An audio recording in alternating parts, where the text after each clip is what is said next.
in May, I was in a lift and it just abruptly stopped in the middle. And I was thinking, this is it, man. It's just going to fall to the ground and I'm going to say tata bye-bye to everyone. But thankfully that didn't happen. But, that 5 minutes that I spent in that lift was the biggest moment in my life. Just the previous day, I watched Puss in Boots, the latest movie. And, in that movie, when Death meets Puss in Boots, he says, our lives flashing before your eyes. And that dialogue just hit me. I heard somewhere that when you're dying, you have this flashback of your entire life.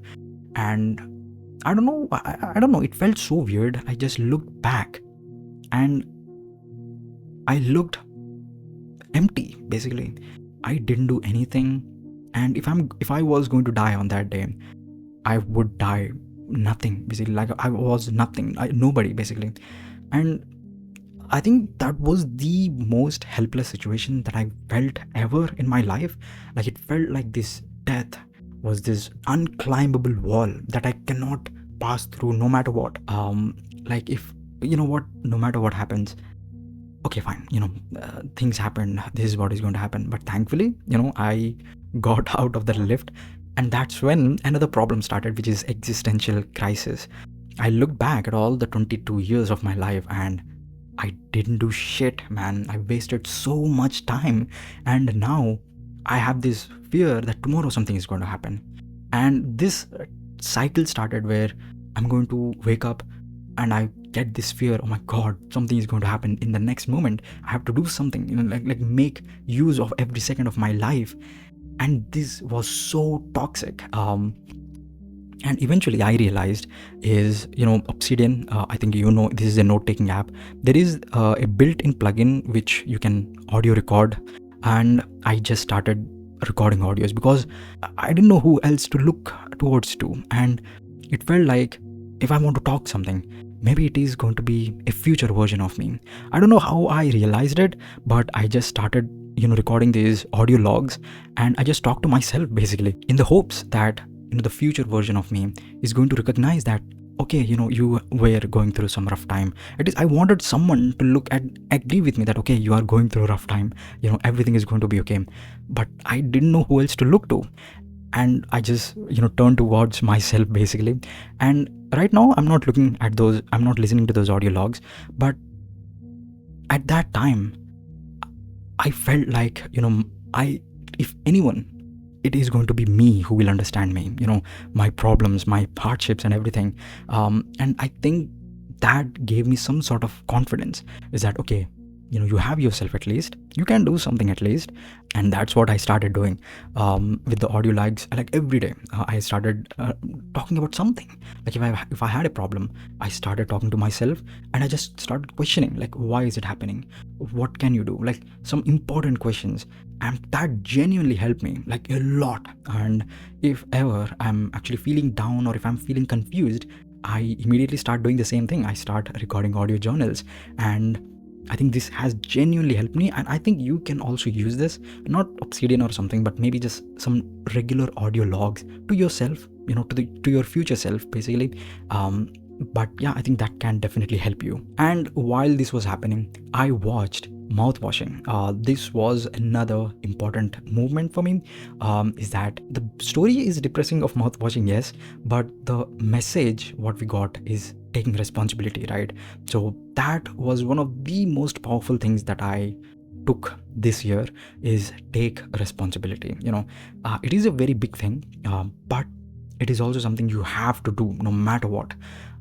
And first of all, huge thanks to Beam Buddy. I actually didn't play the game. I just watched his video and it was beautiful.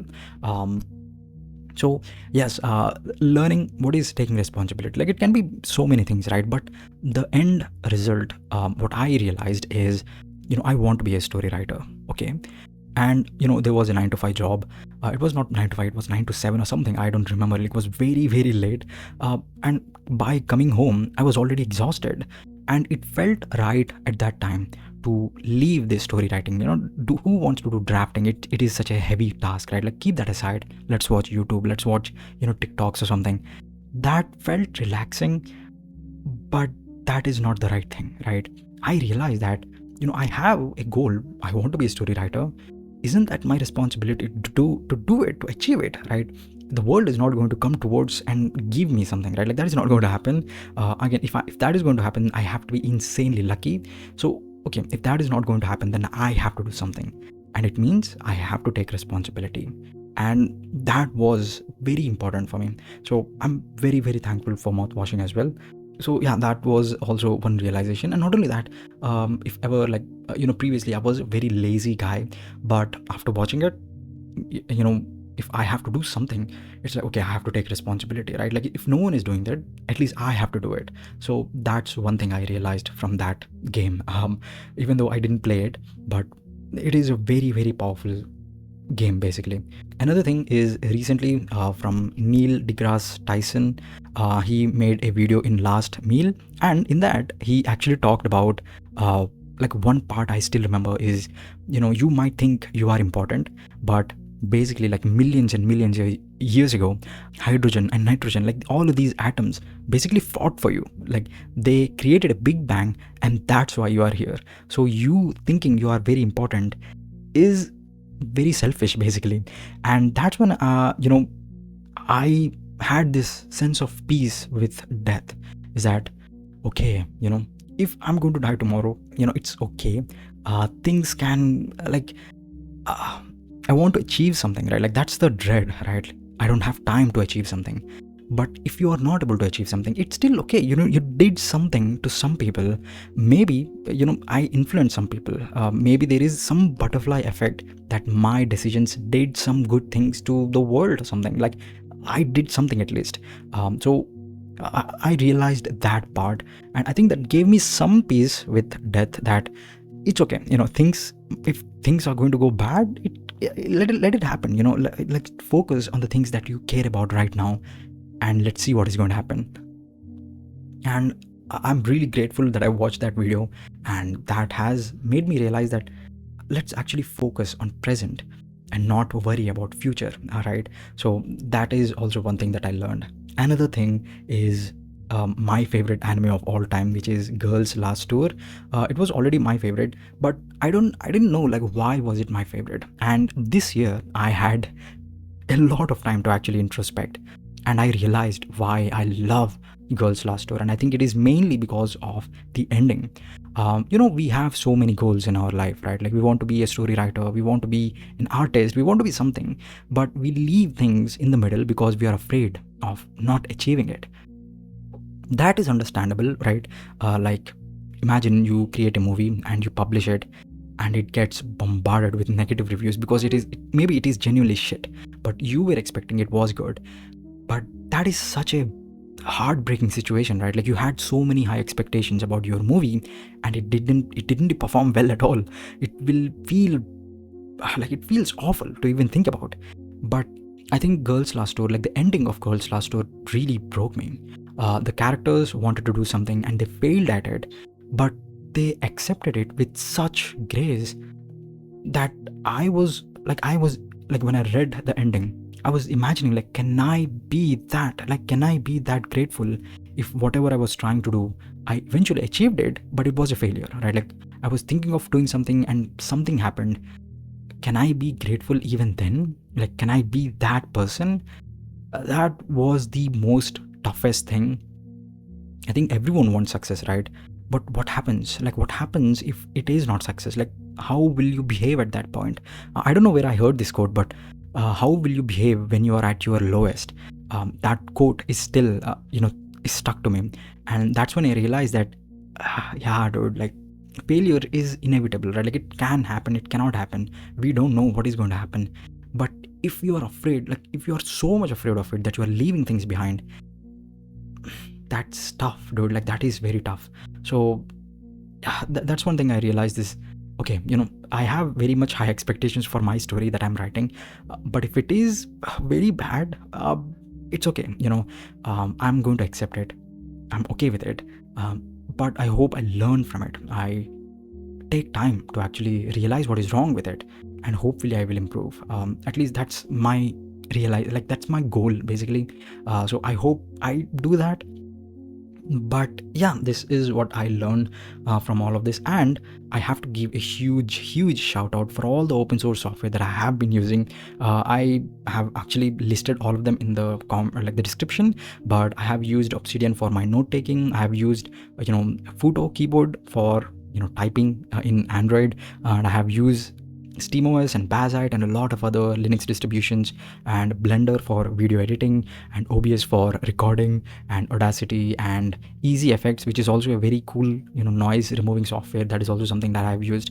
I think another thing that I realized using this open source software is now I'm very much skeptical of using a free app. Like, it can say that, hey, we are free, but is it doing something shady behind the scenes? I mean, yeah, it is a completely different thing that I'm talking about right now, which is data privacy. But now, thanks to all of these open source softwares, there are some very good alternatives that I can find if one thing is not fitting me well. So I hope you are also using open source softwares, because they are nice, to use, because you don't have to worry about anything, right? So that's one peace of mind. And another thing is you are doing something ethical, basically. There is so much shit happening in this world, and I think open source software in some way is doing some good to this world. At least that's what my belief is, and I hope you also use these open source softwares. That's why I leave like whatever software I have been using for editing the video in the description, like for the past few months that I've been doing. So I hope if people are looking at it, I just hope that it helps them realize there are some other alternatives as well. So yeah, this is what happened in this entire year of my life. It is very daunting, the next year, like the future of me, but I just hope that I make good decisions. I don't know, what this success is that I'm trying to pursue. I have always tried to question, like, what do I want with this success? Like, what is this success that I want? Like there are so many times in this year alone that I'm going to talk to my friends when I'm successful. Like, what is the success that I'm waiting for? Like, why am I not talking to them? There are so many things that I still have so many questions about, but I hope I at least get some clarity. That's just my hope for the next year. And yeah, I don't know, I want to talk a lot, but I also don't know what to talk about.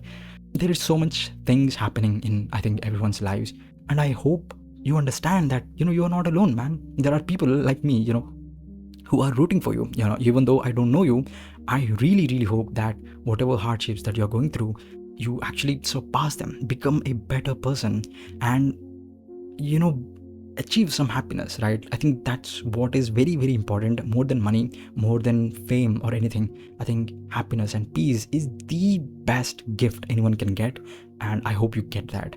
And if you don't have it, then I hope you try to get it, right? Like, I don't know what to say because I am also in your shoes, basically. But I hope we can do something next year. But yeah, at the end, like, what am I feeling right now?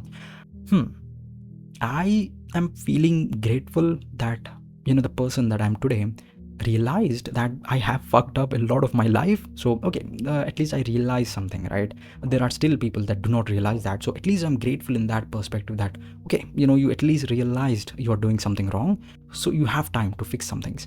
But there is a lot of regret of the decisions that I made in my life, and I cannot take them back, and I will regret that. But I don't know how to not cope, but how to find alternative, I guess. But I hope I can find it eventually, or I hope I take that, I learn from it, and I make some changes in my lifestyle or in my personality or my character, like whatever, to maybe not repeat that again, right? I don't know, but right now I'm both grateful and regretful at the same time, but I'm also peace with whatever might happen in the future.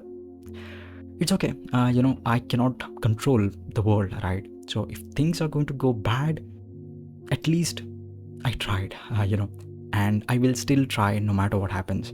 And let's see what happens, So yeah, I this is my video. I wanted to make this again very similar to my audio journal, to myself, to my future self, in the hopes that there are people that are going to listen to me, listen to the problems that I have faced and all of that.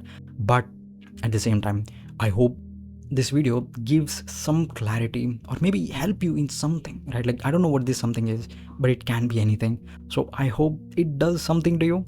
But yeah, let's meet next year, hopefully in a better position. And yeah, that's it. I hope you are taking care of your health, sleep well, and bye bye.